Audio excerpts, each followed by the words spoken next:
This is kind of a follow-up. Last week, I talked a little bit about so AOC gave some money to some neoliberal Democrats, and that raised a lot of eyebrows.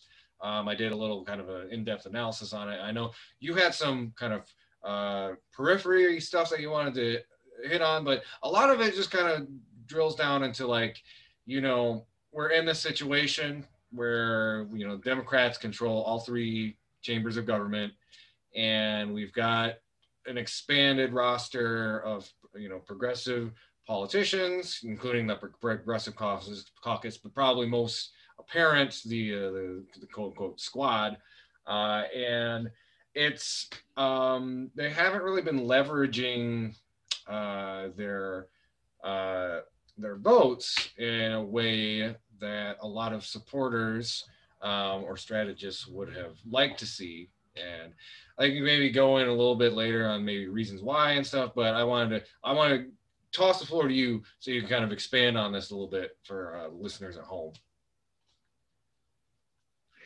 Okay, so there are things that are happening behind the scenes, like Ilhan Omar becoming the head, being on the chair of the Progressive Caucus voting uh, panel or whatever. Like there's a voting panel that the Progressive Caucus has that she's now a part of. Mondaire Jones and others are a part of are in leadership positions. Pramila Jayapal, she is the head of the Congressional Progressive Caucus. So it does not make logical sense that Kristen Sinema, Joe Manchin, others can say, "Hey, we will vote no on must-pass bills or things like $15 minimum wage. We will vote no, and we will stall stuff if our demands are not held." And in the House, this is the time when the progressive base can literally say, "Hey, you need to bring us back to the table. We need to come back to the table. We need to discuss and have our priorities in this bill." They can do that now. And what we're hearing from them is on the next bill. On the next bill. We've heard this a number of times. We heard this a lot of times from neoliberal corporatists. We heard this from Nancy Pelosi that we're going to put the provisions in the next bill. And it's always we're going to put them in, but we're going to roll some stuff back.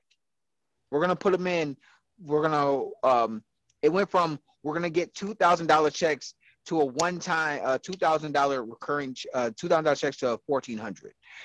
It went from now there are good things that are part of this bill. All the things that progressives wanted that's a part of this infrastructure bill or the last stimulus bill, all the things that we wanted were taken out. So when I hear Ilhan Omar and others in AOC and others go on mainstream media and celebrate this bill when everything that they wanted was taken out, makes me feel what it looks like and what the Hill talks about. And this is the article from the Hill that that we're going to.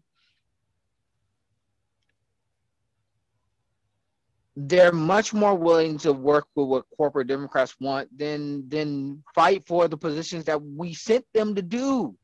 We sent them to fight for, and that's the problem. You talked about how AOC donated to centrist Democrats. Why? Why? You're giving money that was given to you from progressives, and you're gonna give that now.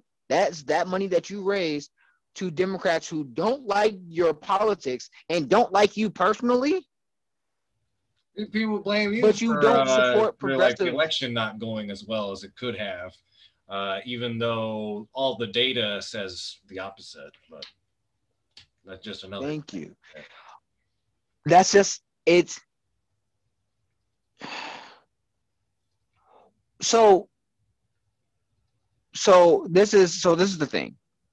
the Hill talks about this. Instead of the squad or the progressives making a splinter group from the other Democrats, they want to get into the game by not holding up not holding up must-pass bills. Look at that framing that the Hill's doing. Not holding up the bill to get their priorities in is them getting into the game. What game? The things that they want are not in the bill. When Joe Manchin and Kristen Sinema wants to put things in the bill, they say we are going to vote against it until what we want is in the legislation. Why isn't the squad doing that? That's how you wield power. Mm-hmm. So when I hear, we were just talking about Jimmy Dore.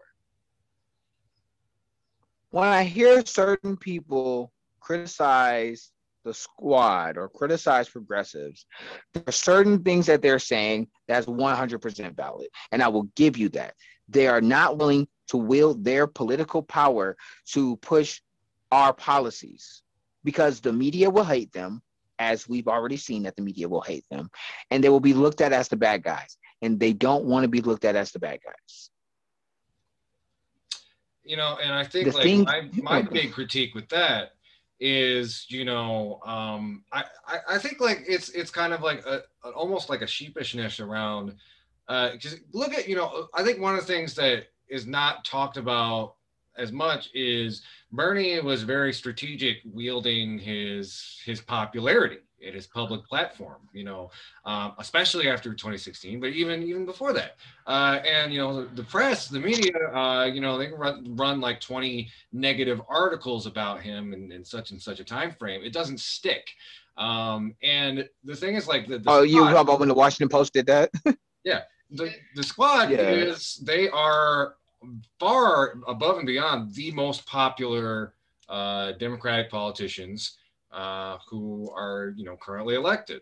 And I think they if they really thought about it more strategically, they could wield that popularity in kind of a similar way that Bernard does, which is to say like again, you are going to create a public pressure inflection point if these things don't get done.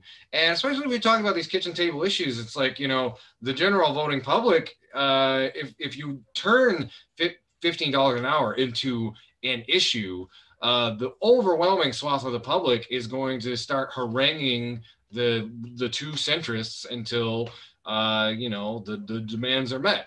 So I feel like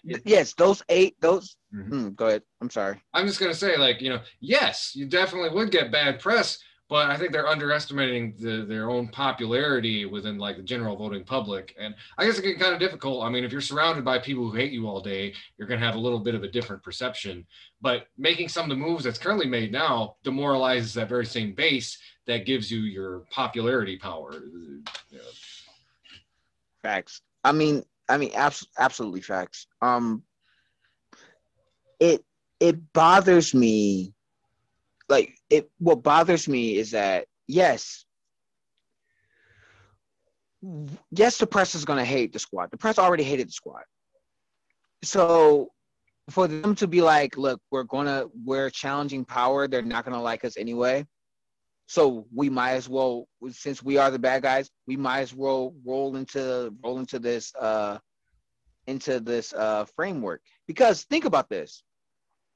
Joe Manchin and Kristen Sinema voted against their states and their people getting a minimum wage when getting a living wage when $15 an hour, when their voters support raising the minimum wage to $15 an hour. The House passed it. The Senate voted it down because of those 8 senators, the hateful 8 that we called them. What they should have did was said, you know what? This is a must-pass bill. We understand people are hurting. A way for people not to hurt is if we raise the minimum wage to $15 an hour. We're calling it the Joe Manchin rule. When they choose to vote for this legislation, then we will choose to vote for this legislation. But we're voting for it with the $15 minimum wage in there. If they choose to take it out, then we're not voting for it. That's how you wield power. And if you're telling me that, or from what Bloomberg and the other articles that talked about this, if you're telling me that the squad is more concerned with capitulating to centrists than wielding their power to create change, then we're doomed, man. We're doomed. And that, don't get me wrong. That doesn't mean they're corrupt. They don't take corporate PAC money or super PAC money. That doesn't mean that they're corrupt or they're frauds, because they're not. That means is that their strategy of getting change by doing backroom deals and stuff, to be on panels and things of that nature, to be in committees and things, those things are good infrastructure to create change.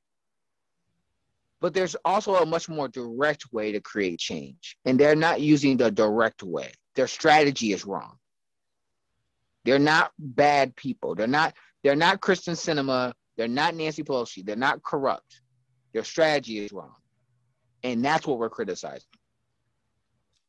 All right. Yeah, I don't really think I had too much to add to that. I think, Lawrence, you put a really fine point on all this stuff.